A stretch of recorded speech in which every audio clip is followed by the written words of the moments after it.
on your best. And unfortunately, I probably do have to say it. Ross actually sounds like he's learning stuff. For a dumbass, he's pretty clever. Well, there's two kids who are about to fall into the river, and it's a fast-flowing river. And they're probably going to die if they fall in. One of them's yours, one of them's random. Who are you grabbing? You can only grab one. You're going to grab yours. Selfish. And it's fine. I'd grab neither. Push them both. Yeah. But, so true. It's funny. What I was shit at school was physics, and I ended up becoming the medical physics general manager. See, that's what you just need to know, the people that know this stuff, don't you? Really, I'm down on your weakness there. Yeah.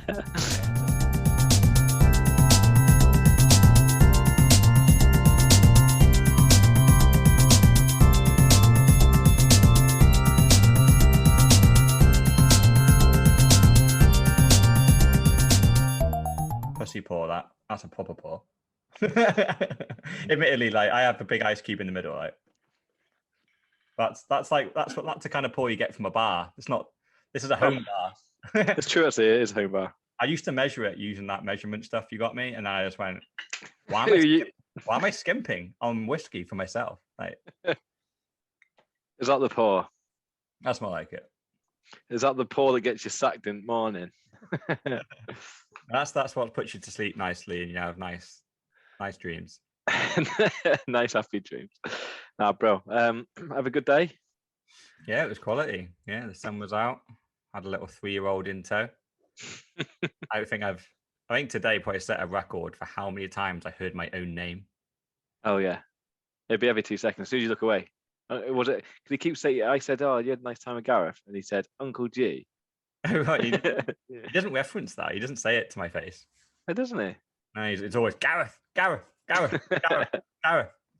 Literally, went for a pee, and I made sure I put something on the TV for him. It's like, here's your Spider-Man fighting that you like.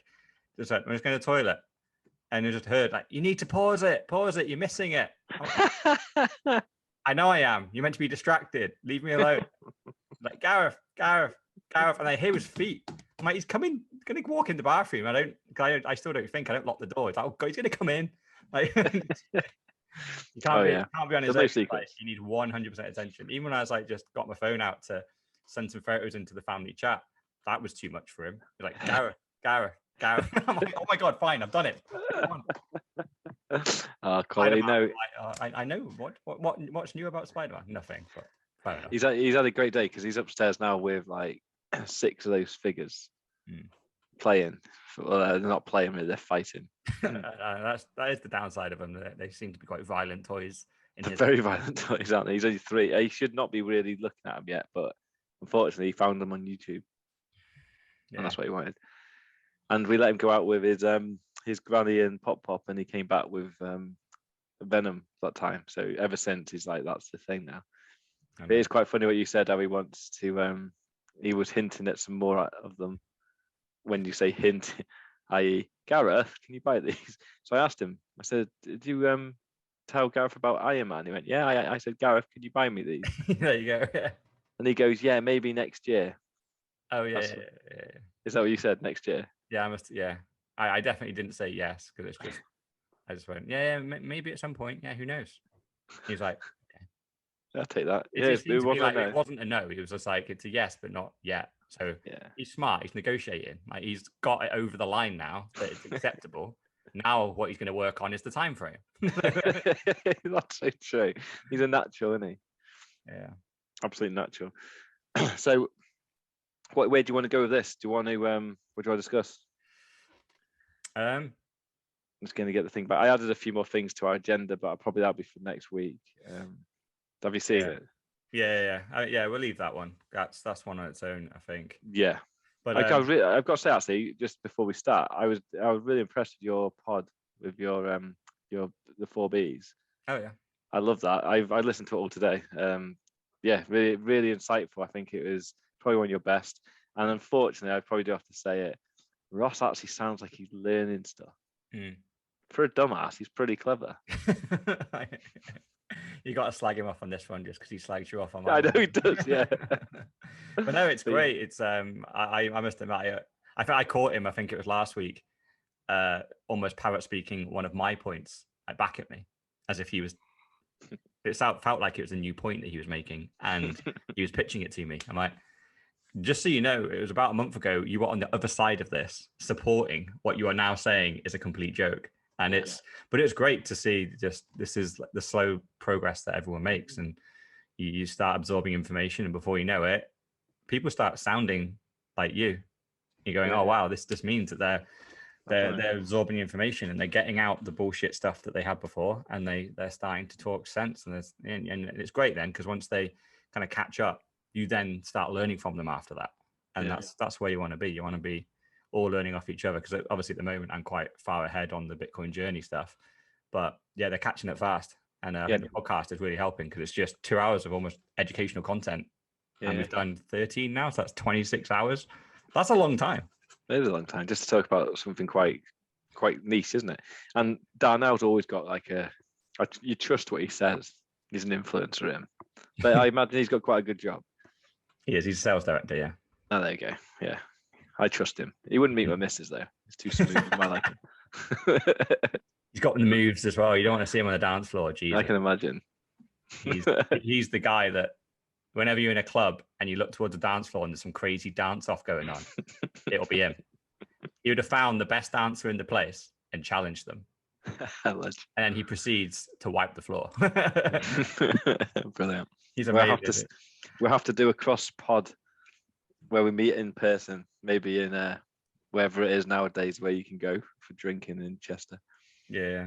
No, it's great. But yeah, I think we start just briefly touch on it from the footy on Sunday, because it was like, for me, it was like Super Sunday, where early morning I had the Conor Dustin Poirier fight, and then in the evening we had the England final.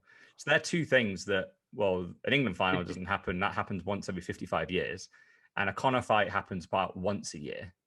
So there's two super rare things that are happening all on the same day. And I just, the fact is, like with Conor, it's just, he's an individual. I'm just kind of a fan from the sidelines. Whereas with England, I should be like, that's my country, right? That's where I've been born and bred. And what I realized is before the Conor fight, I was so nervous.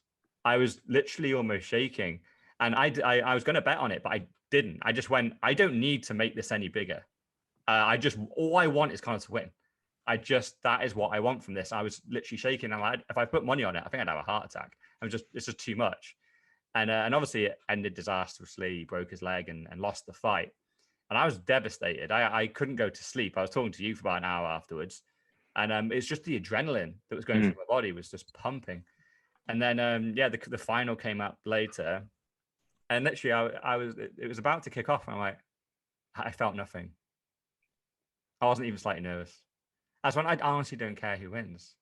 And it is literally because I just don't feel patriotic whatsoever. Ever since I kind of went down the rabbit hole of learning how corrupt the government is, like when those players put on a Liverpool shirt, I'm on them. And that's my team, and they don't represent the government, you know?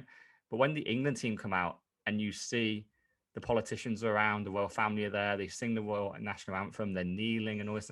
I'm just like, this isn't me. These people don't represent me. And and it's weird. And then obviously we lost that one as well. So it was a tragic Sunday instead of a Super Sunday. And but yeah, I just didn't really feel anything. That's really interesting. So it's the weirdest thing is, so I was setting my alarm for 5:30 on Sunday, because unlike you, I have not been able to go to sleep after the fight because I'm going to have two kids getting up. Yeah. So I thought I'd set my alarm for 5:30 because it was a 5:45 start. But then I woke up at 1:30, 2, 3, 3:30, and then 5, because I was just kept checking my phone. And I was basically going onto the betting app to see what the time says, because that's the most up-to-date one. Anyway, I went on it at 5 and it said, I can't remember if it was 5:30 or something. But I think at 5, I thought I just watched the other card. I put it on, and you would text actually like 20 minutes earlier saying he's going to be soon. He'll be walking out soon. I got it on just as he was coming out, so I had time to go downstairs, get everything set up. But I felt exactly the same. I was proper, and I think you really put a height on it, because you said we're going to go there to see the fight, the title fight. So I had something at stake here now. There was a Vegas trip in it, so I was proper buzzing. And of course, it brings back the memories for me on fight nights. And my little boxing, it doesn't consider like MMA. Yeah. But I'm not a massive MMA fan, but I do love Conor. But weirdly, everyone that likes MMA hates Conor.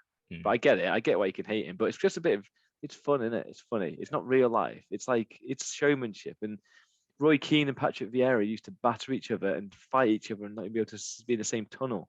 Now they're bloody sat next to each other punditing. It was showmanship. It was about getting your game face on. Yeah.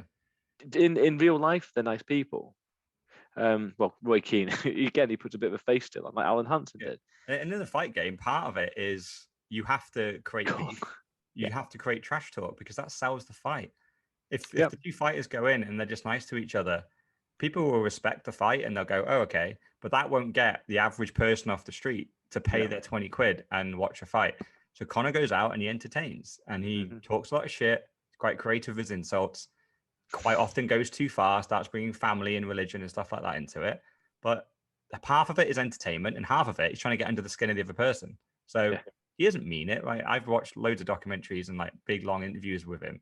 And he's a perfectly nice guy. He just has this very big showman. And and it's going to be some people are going to straight away go bullshit because of some of his incidents that he had. However, you could argue that for anyone that's been in the limelight. Yeah, how many times, even if you probably look deep in your own personal life when you were 10, 15 years ago, you've probably done stuff that was, if it was brought out or said something, that if it was escalated into an actual thing on the BBC website, people would think differently of you as well. But it's just because unfortunately it's highlighted more, isn't it?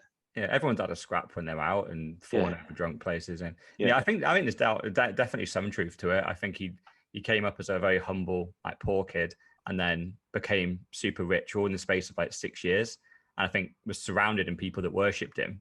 So then I think when he does go out into the normal world and someone doesn't show him that level of respect, he doesn't like it. But I think he's made a couple of mistakes in those scenarios. And then now he's had to ground himself a little bit and go, look, you're not an actual god. A lot of people treat you like that, but some people won't. And that's okay. That's okay, yeah.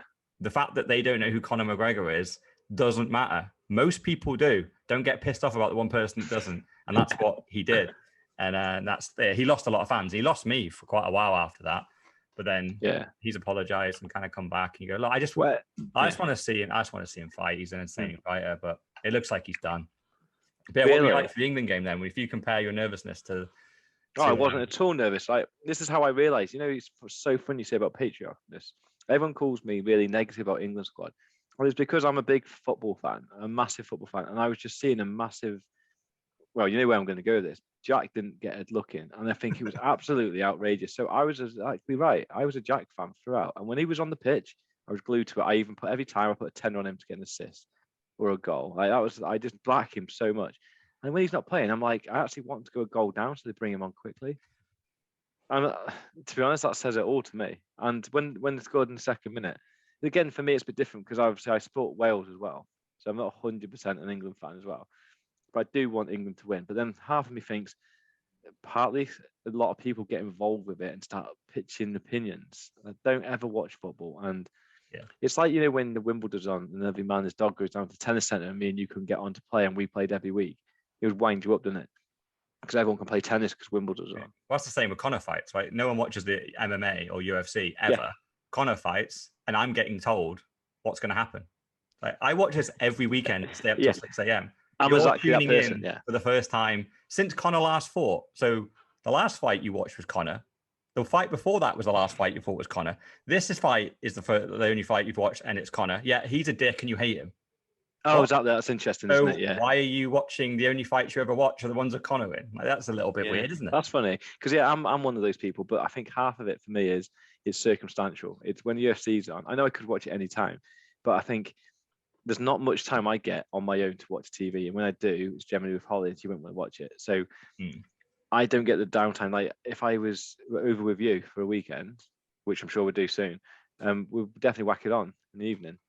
And that's happy days, but because it is good to watch, but I do much more enjoy watching people I know, and you only know people by watching it, so it's one of those, isn't it? Yeah. But yeah, I when it became England lost, half of me is obviously it was gutted, but half of me was thinking, I don't know, not really that bothered over it. And I don't know where the problem was. I think it was basically, yeah, I think it is probably a bit of the spark's gone, and we've not had any fans there. Yeah, normally every Euros I'm proper excited for. This one didn't seem the same. I would still watch most of the games. I did my best to watch them all, but for England especially, I didn't get excited once because they were quite boring. I was walking through the centre of town, and normally, if England have got a good cup run, town is just buzzing. It's rammed, or the bars are full. They were empty because a couple of places had it on, but I was watching people walking out complaining because it's all crappy tables. They're all socially distanced, little TVs in the corner and stuff. You want everyone rammed in and it bouncing. I don't think they're allowed music on there and all stuff. They were not allowed to be shouting because it's going to spread COVID. So people were literally walking out the pubs to go home. To just go, you know what, let's just all go back to mine, and we'll crowd into mine and crowd on the TV and create our own atmosphere because the pubs just weren't doing it. The COVID thing has ruined it, but then full stadiums are going to be allowed back on Monday, so I can't wait to get to pretty much full. Well, do you know why? It's really interesting. So apparently, loads of people faked tickets and got through because I think all you need is a barcode. I think most of them work. I think you can just basically blag it because you know that there's 40,000 seats in there that were free, weren't they?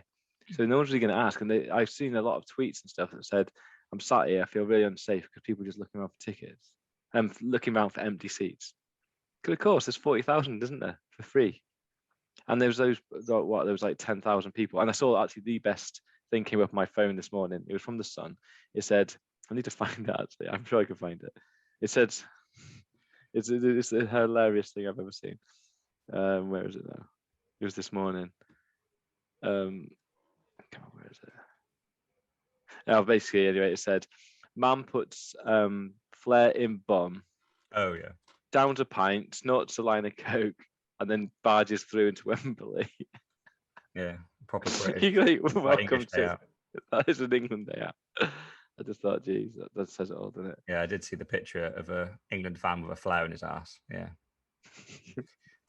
But yeah, I honestly do think it's because I remember go back in the days, 96, 98, 2000, 2002, going to those games, being super nervous and then gutted when the ones left, like proper devastated. Yeah. And when I rewind now, I just don't even recognize myself from back then. It was, admittedly, it's 15, nearly 20 years ago now, even since the last one that I've really cared about. But since realizing how kind of corrupt countries are, I'm just done. It's like I'll get passionate about a Liverpool Champions League final and stuff like that because I can separate it from the government stuff. But ever since I found Bitcoin, that's just ended it for me. I actually wanted England to go out just so I didn't even have to see it. The fact they kept on going was like almost painful. It's like every time they got through another round, it's like I need to maybe start caring now because if they do win, like it is kind of a good thing. But I still just don't care.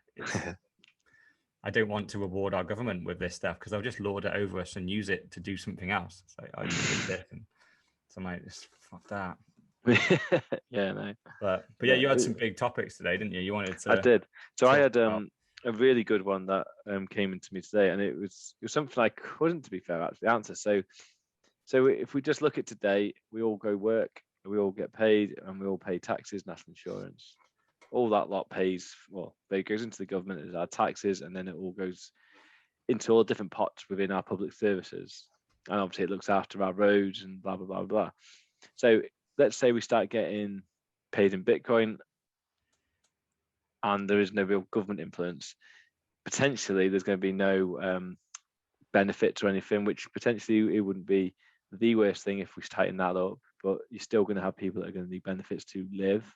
To say otherwise, we're going to go down a rich and poverty sort of country, which is not something we want to do. Where's the taxation coming? So if there's no government, there's no taxes, there's no potential NHS, public services could suffer. And so ultimately, the major overarching question is, by Bitcoin adoption into our society, what is the consequences on society? Yeah, it's a big one. And the thing is, it's impossible to really answer because you don't know how it's going to play out. So if you take like El Salvador, for example, they had their own currency, hyperinflated. So they adopted the US dollar. They realized they were getting screwed by the Americans. So now they've adopted Bitcoin.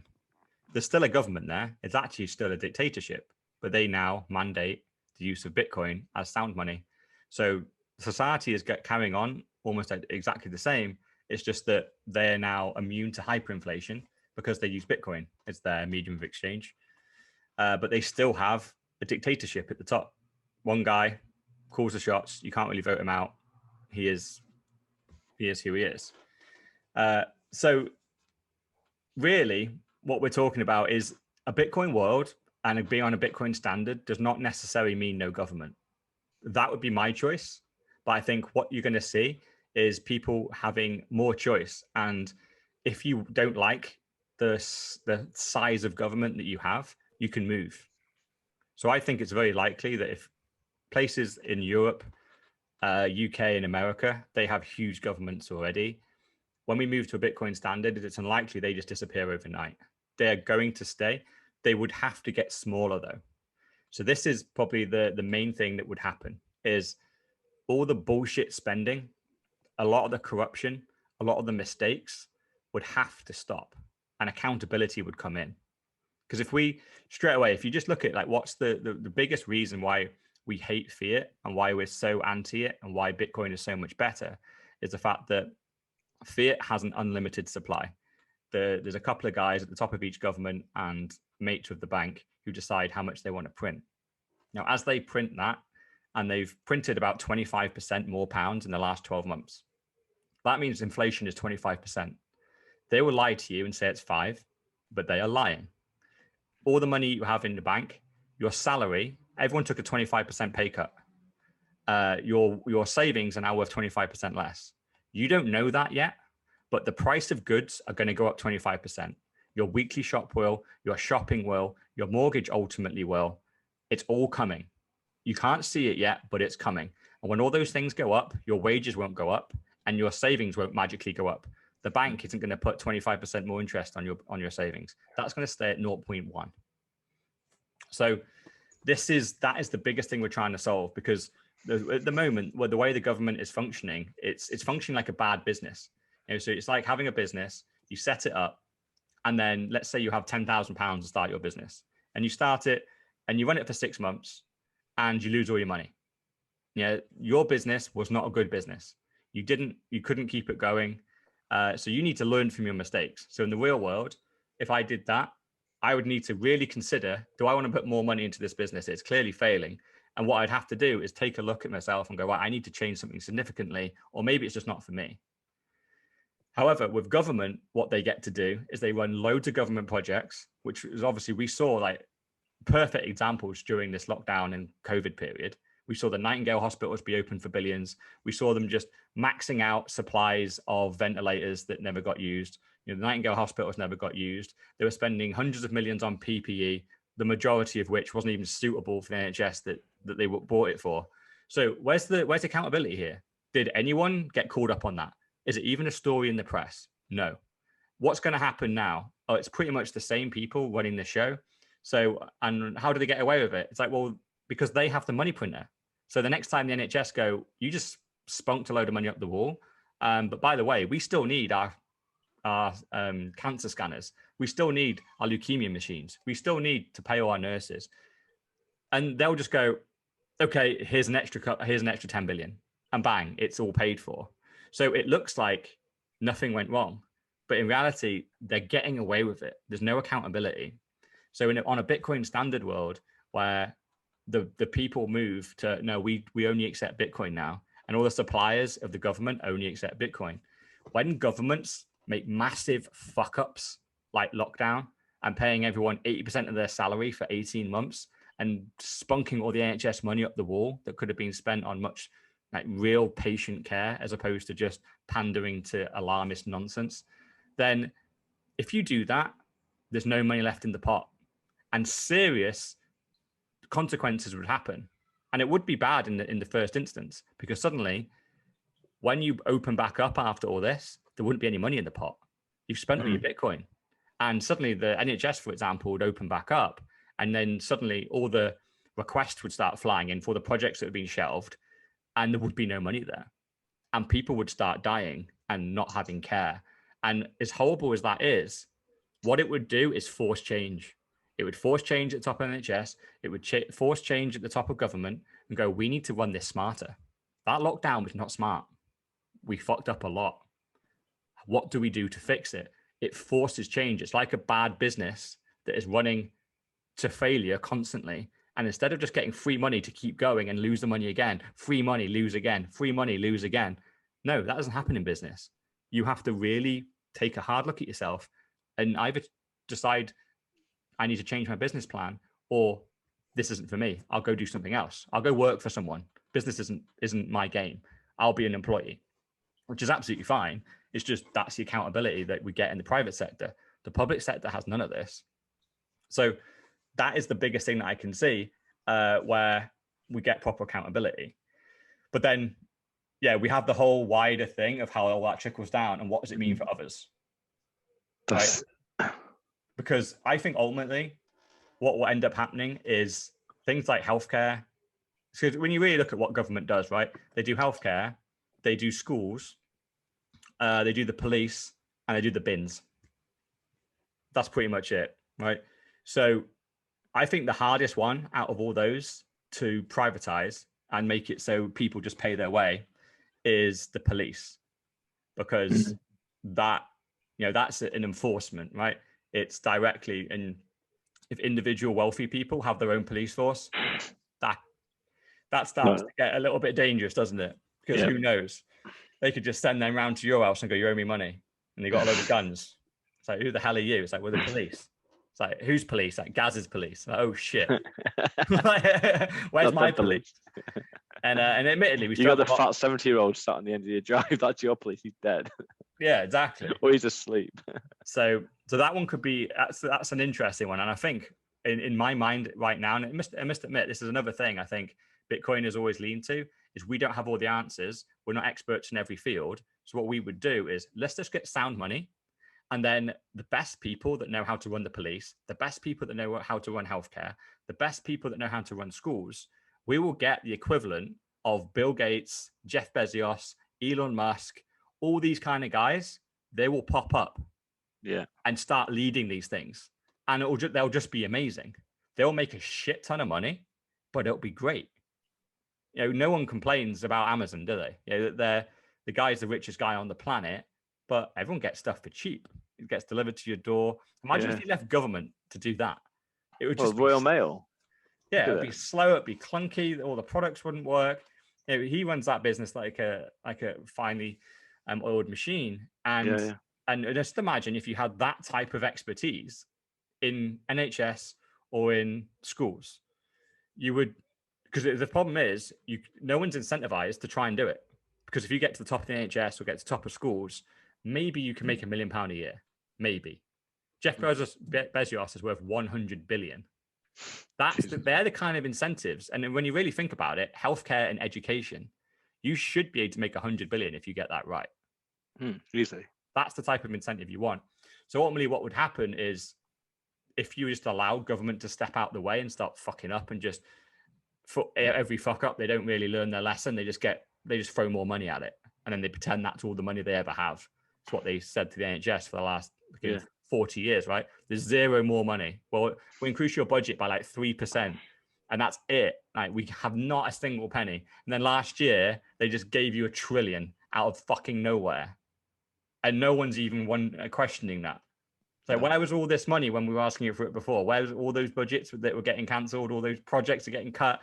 All the freaking nurses that weren't getting money? And suddenly they have a pandemic and $1 trillion gets spent. Where's all the money go? Off the third-party contractors. How many people in NHS saw a single penny? None of it. None of them. Went over to their mates. All the people that were setting up the warehouses, making ventilators, all those things. All at 100 times the cost. All the vaccines and all the testing. That's where all the money went. And when you really filter it all through, it probably went to about 20 guys. $1 trillion went to 20 people. In reality, it's disgusting. And no one seems to be questioning this. So number one, like, you just get rid of the corruption. I think if that's the only thing we did, we got rid of that, I'm happy. So, you're winner. Yeah, because you're right. Because when I've been working with, like you say, the third-party companies, I actually struggled to get one of my cameras that was meant to be in by the end of the financial year, it wasn't going to make the deadline, so I had to get put into storage. And I got the last storage space. They had 40 MRIs. Just sat there. 40 MRIs. Yeah, They're waiting worth £1 million, aren't they? Oh, easily.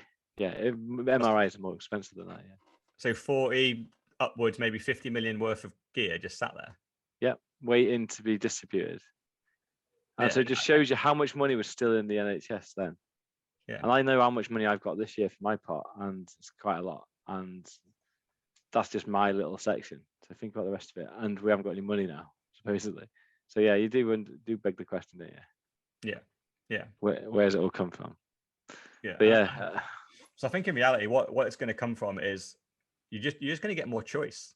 And I think all I can really talk about really is like myself as well. So the government do give a lot, right? So, but this is actually a thing that I was talking about. Actually came up on another podcast where you talk about I think that one of the biggest risks is the people at the bottom, right? The people at the bottom do get government handouts and benefits and all that kind of stuff. And yeah, and it largely does help. There's some people that just aren't ever going to be able to work and they do need some form of charity. So straight away, when I've been discussing this with some Bitcoiners, what we've been discussing is, when you're paying for your healthcare, potentially your police force, for your roads and all that stuff. So because straight away, remember, if the government go away, you get 50% of your money back. So that's massive.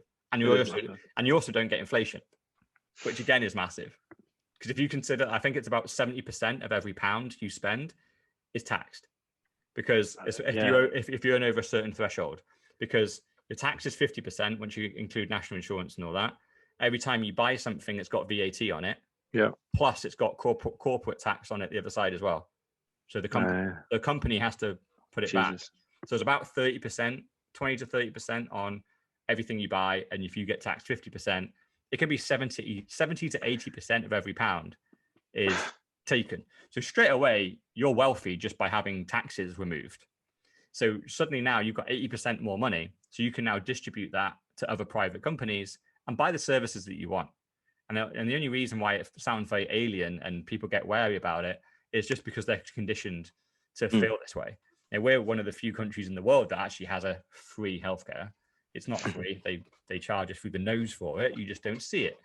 But people, you never want this situation where someone gets a cancer diagnosis and the treatment is completely right there to have, but it costs £5 million and they're not insured. You never want that person to literally die when the treatment sat there, but they didn't pay at the right time. And that is what happens in places like America. Like literally doctors just sit there and go, put your credit card on this thing or I'm not treating you. And that's horrendous. It really does feel bad, doesn't it? So it's fine going into a Lamborghini garage and the manager going, you can't afford the Lambo. Everyone's fine with that one, but you don't want the equivalent of, sorry, you can't afford the cancer treatment. Yeah. We have this kind of perception that no matter how much the treatment costs, you should be able to have it. And I think in reality, what we're going to end up in a world of is where that is a little bit of the case where very new treatments, the people at the bottom can't afford it, but the majority of treatments you can. It's just a part of a package deal.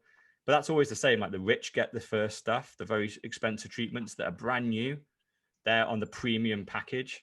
So the rich people get there first. And then, but over time, that treatment isn't new anymore. It gets made generic. Everyone learns it. And then it gets rolled out. And by and large, that happens today anyway. Like if you want the top level treatment on quite a lot of stuff, you got to pay private to go to America. Oh, get to America. Yeah. That's where that's because they make shit tons of money. Guess what? They're at the head of all medical research because they're making billions and there's incentives to go, if you break through on this, you'll have the patent and you'll become a billionaire. Over here, you do that. Yeah, the NHS just has it. Or do they? It's like, well, why would I bother doing it here? So all the best people go to America and get it patented and sell it to a big pharmaceutical company. But one of the things I'm going to say is, if you wanted to, when you're signing up for your package, you can pay extra and that will go into a pot for others. So it's essentially charity. So I would go, well, I will sponsor, at my level, I'll sponsor another 2 people to get covered as well. Yeah. So that's, I'm basically gifting it down to people that don't have enough money to afford this package. So essentially the society becomes the thing. The problem with charity is that I always think it's not really sustainable. Charity runs out. So the example I was going to say is when I was looking at El Salvador for rolling out Bitcoin, 70% of their population don't have mobile phones. So I was thinking about going off, trying to source a load of really cheap mobile phones from India, from China, just package them up and try and get them to El Salvador somehow. But the problem was I was thinking, what the hell is the business model? These guys have no money, but I just want them to have a mobile phone. And whilst I was researching all this, I actually found a company that was already doing it. They've already bought millions of mobile phones from China, all quite old ones, the ones that no one really wants anymore. And they packaged them up, taken them to Africa. And what they'd done is they programmed all the phones to only accept top-ups from them. So once they have the phone, every time they need credit, none of them are obviously on contract. They're all pay as you go. And they're the default. They've kind of like locked the phone a little bit so they get the money, and that's where they make the money. I thought that's genius, because what you're doing there is you're getting what used to be a £1,000 handset into the hands of someone that doesn't earn £1,000 a year. So that's brilliant. You're getting them access to the internet, but you are making a little bit of money, because as they top up £10-20 over the course of a year, probably on that year 3 or 4, you start to make money. Oh, I see. Yeah. So they also, when they top up, it only goes to them, as in the company that distribute it. So it refunds the next lot of handsets. Yeah, because it probably costs them, the handset basically cost them a couple of quid, but to ship it, to get it to them, I would say every handset costs them, say, £10-20. So they need £20 worth of top up to break even. And then anything over that, they start to make money. I see. So you just rely upon a decent infrastructure of the country or the town they live in, don't you? That they've got the electrics to charge it and whatnot. Yeah. That's But the big blocker was they were never going to afford a phone. Of course, yeah. So you've got them over the biggest hurdle. And I think, and this is like what I said, right? I'm not an expert in healthcare. So that solution there, that I was trying to figure out the mobile phone thing and couldn't quite get it. I only spent like half an hour on it until I found the guys that had done it. But I was thinking, how do I get the phones to El Salvador? Because it will just revolutionize their life. And then, it's the top ups. I was like, oh, fuck yes. That's how you make it profitable. Because if I just do it as a one-off and go and buy, 2,000 phones, 10,000 phones and just give them to them, I can only do that so many times until I'm out. Yeah. Whereas, now if I'm charging for top ups, well, now I can do 10,000 once, wait 6 months. Now I've got money to do another 10,000. Another 10,000. Oh, actually, now this is a really profitable business. So now suddenly I'm really incentivized to keep going. This isn't charity. I make money and I'm solving the problem. And that's why I think there's got to be something there for healthcare as well. For the people down the bottom, there's a way of giving them free healthcare and still making money. I don't know what it is, but there's a solution there. There's someone way smarter than me. I'm probably, so obviously someone that's worked in that sector like you, will probably be able to put the pieces together. And I think that's ultimately what will happen once you have entrepreneurs solving problems. All these things will go away. The only reason certain things are broken, like schools, the police, and the NHS, is because government run them. There's no accountability. There's infinite money sat behind it, and the same people at the top keep their jobs no matter how badly they run the services. Because they never fail, because they can just print more money to keep it going. And it gives the illusion that, it's not great, but don't worry, the next clown we just voted in has said he's going to fix it. So let's wait 4 years and see what happens. Guess what?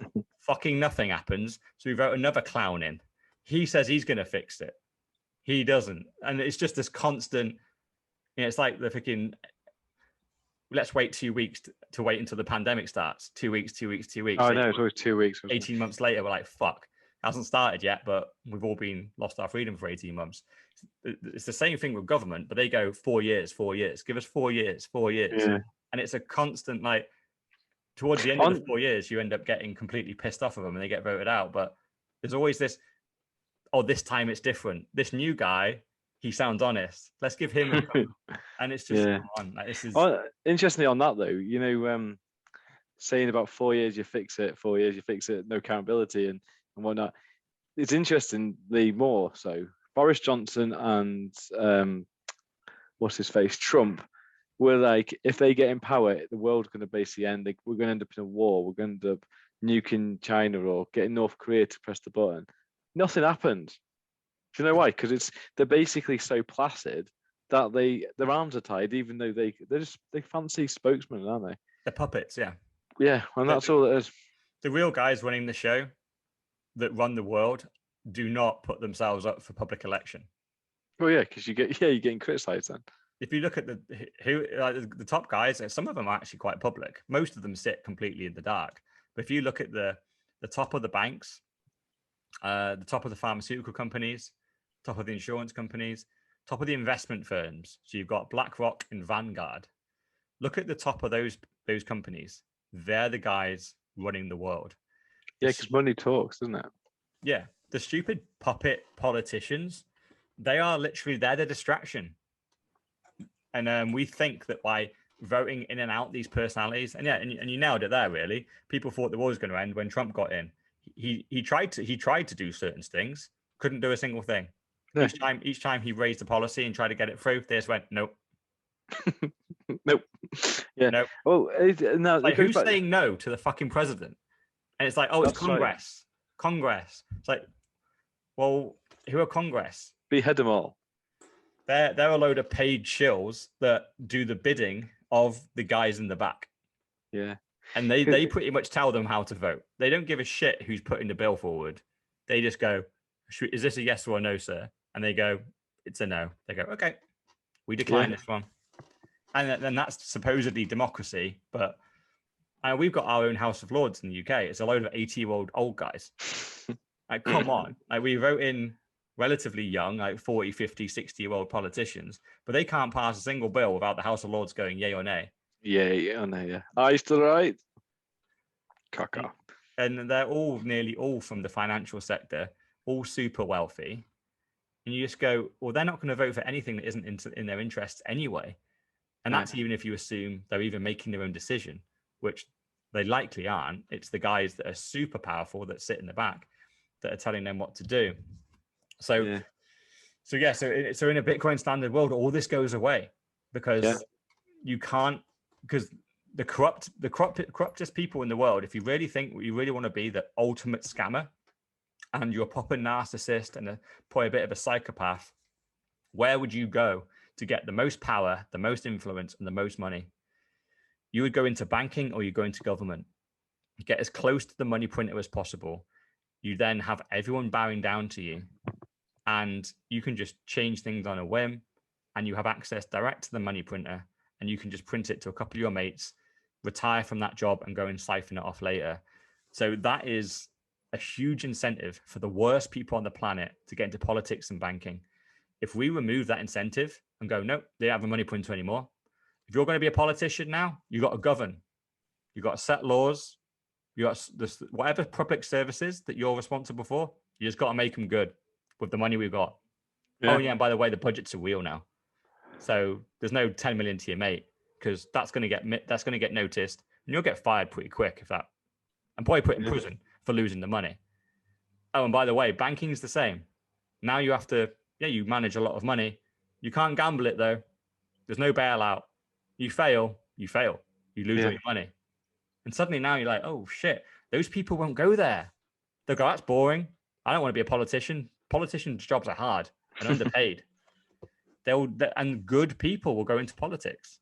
Good people will start working in the NHS, and good people will start trying to head up our police forces and stuff without the incentive of can't wait to get to the top until I can go and do some corrupt shit.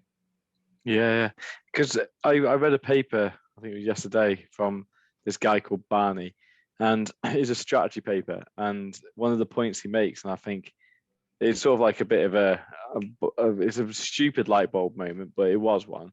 He says so there's two elements to this. Every company seems to focus on external factors. They look at everyone else, see what they do, instead of concentrating on themselves. So number one, concentrating on what you do. And then when you're looking at your internal processes, you do it. Obviously, everyone would do the SWOT analysis, strengths and weaknesses, boom.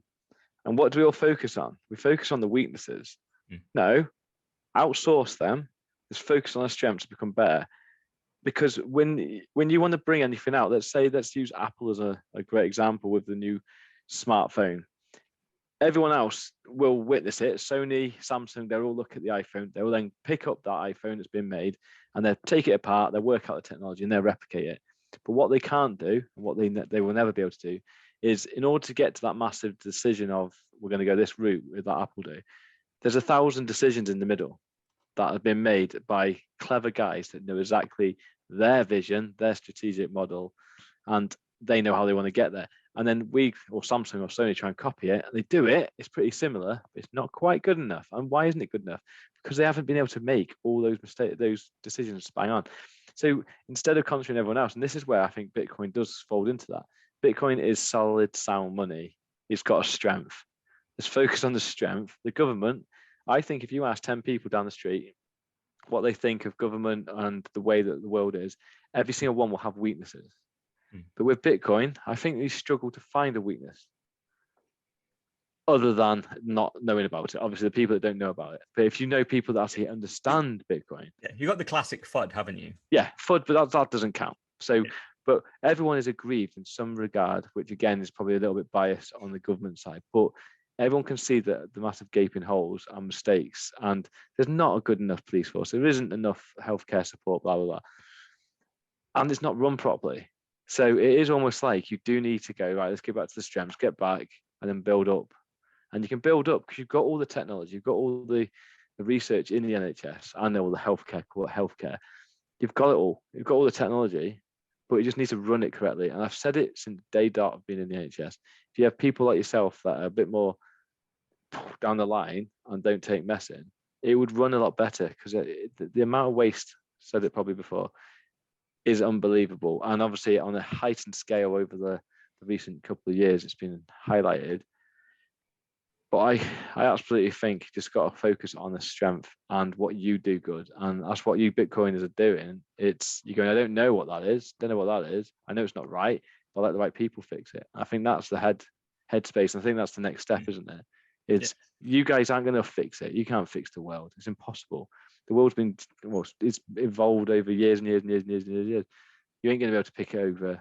You're not an expert in it, but you're experts in tech. So you should be able to get the models and the platforms for it all to work. And then you let the other dudes jump in and sort their other areas out. And yeah, that's quite a good answer to the question, which is obviously it's a complete unknown, isn't it? How does society work with Bitcoin? Who bloody knows? That's the thing, because the meme is fix money, fix the world. And some people do translate that as, oh, Bitcoin's going to fix everything. And we just go, no, what we are going to do as Bitcoiners is spread the word of Bitcoin and get it accepted. Once it is accepted, we know how humans act. Humans are inherently selfish and will look for personal incentives that are largely monetary to work. Every single human being is like that. Anyone that says they're not selfish is a liar, because all you got to do is go, well, would you protect your kids over someone else's? And they'll just go, well, of course. Well, there's two kids who are about to fall into the river, and it's a fast flowing river. They're probably going to die if they fall in. One of them's yours. One of them's random. Who are you grabbing? You can only grab one. You're going to grab yours. Selfish. And it's fine. I grab neither. Push them both. Yeah. But it's absolutely fine being selfish. It's actually quite an awakening moment where you just go, it's fine. The fact that who am I going to feed today? Who's number one? Me. Who's number two? My kids, my wife, and all that stuff. It's gonna carry on like that, and then you carry that out to your family, and then eventually, once you get a couple of layers out, you're literally like, I don't care now, and that's completely fine. And until you raise your standard of living to such an extent, now suddenly you start being more altruistic and giving back wider.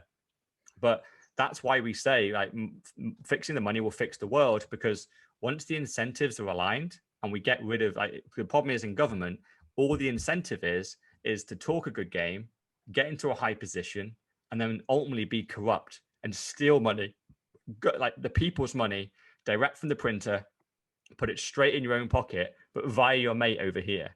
And then when you retire, you go work for him then, and you get paid £4 million a year to do nothing, basically sit on a private island, and that's when you get your payday. If you remove that, suddenly humans are still going to search out. Every human being wants to go off and try and be a billionaire and whatever. And you just go, right, being a billionaire in politics now, by the way, isn't really a thing. Yeah, it's unlikely. Maybe we could actually somehow engineer, because I must admit, even having said that, I would love a politician to become a billionaire, but someone that, say, creates world peace, or create some kind of like law around like the oil supply and like getting green energy in a little bit better or something like that. Like that kind of guy should get a cut of every penny, every single deal, that every single bullet that doesn't get fired or something in a war. He should get like 10p. Like, make that guy a billionaire. Like, well fucking done. You managed to get all governments to sit down and have a global peace treaty. That should be you should become a billionaire if you manage to do that deal. And that's the thing. Like, once you create healthcare, you create the police forces and education, and you make them private, and you let people just go make some money. Everyone wants good education. At the moment, we have like one standard, don't we? So you either go to that school, and this is always my big problem. I could rant for ages about school, but there's a great quote from Einstein that goes, if you judge every animal on its ability to climb a tree, the fish will always think it's stupid. Oh, yeah. And that's what we do in school. We go, can you sit an exam, memorize some information? If you can, you're an A. If you can't, you're an F. And in reality, there's a million skills in life. Of course there is. There's talking, there's selling, there's being a mechanic, an engineer. Just memorizing information and writing it down is one skill set out of about 20. And we basically go to every single kid, can you climb that tree? And all the kids that can't, you go, you're stupid. And in reality, they can all swim, they can fly, they can run, they can't climb trees. And that's the whole analogy, right? And if you set education up and be private, what you'd suddenly have is a load of schools to go, here's what we're going to do. What should the first couple of years of school be? Figure out money, what the hell this kid can do. Yeah. What is it? Can the kid memorize information? Is he going to be a lawyer or a doctor or something like that? Or is he just really good with his hands? He loves cars. Or does he just want to go on his mountain bike all day? Or does he just want to like care for someone over here and like look after, and he's always chatting? And you just suddenly then you get those kids and you go, right. And this is the thing that you said before, you work to their strengths, not their weaknesses. Yeah. And that's what school always does. What's the first thing they ask in parents' evening? It's like, oh, yeah, he's great. He got an A in this, a B in that, a C in this. The thing we really need to discuss, though, he got an E in art or an E in maths. He needs to have extra lessons in maths. No, he doesn't. He's shit at maths. So he needs to get to a decent level so he can do basic addition and subtraction, so he can buy stuff in a shop and know how to add stuff up. But where's his A's? Oh, he's got an A in dance, an A in PE, and an A in science. We're going to get him extra lessons on those three because he's good at them. Yeah. And he probably likes them. Exactly. That's what you should be specializing in. Instead, we incentivize or like pressure kids to do more of the stuff they're shit at. So true. It's funny. What I was shit at school was physics, and I ended up becoming the medical physics general manager. See, that's what you just need to know, the people that know the stuff, don't you? Really, I'm down on your weakness there. Yeah. So, actually, while you were talking, I've thought of three things which I wanted to come in on. So, one thing about the whole, if your two kids are on the edge of the river, what would you do? I got a question with one of my early management courses. It was like, is there such a thing as a selfless act? And I was like, yes, there is a selfless, there is such a thing. There must be. Because when I helped the old lady pick her bags up from the shopping, she needed help, didn't she? I was a selfless act. But you know what it was? You felt good. You went out, and when you went home, did you tell your missus? Oh, yeah. Well, then. And you're telling me now. And then I'm telling you. Exactly. So there's no such thing as a selfless act. You always do it for some reason, whether that's anything. So that's the first one. And some people, everyone will be thinking, there is a selfless act. I did one today. But when you actually think about it, you didn't. It was definitely, you did it for you. And then, the thing about the human nature and about trying to do the best for you. And, you said something which was, again, people would disagree with, but I'd feed myself over my kids first. So you're not saying that tonight. you're not going to get your tea first before you get your kids it. That's not what you're saying. You're saying you haven't eaten for 2 weeks. You're so hungry that you are literally going to die. You would feed yourself over anyone else, because there's literally no point in you dying and leaving your kids alive anyway. Yeah, because they're going to die tomorrow, aren't they? Yeah. So you may as well look after yourself and try and save that, or at least, you're all gone. You just save yourself as long as you can. Yeah. But we're on that note. The COVID jab was really an interesting point on human psyche. So,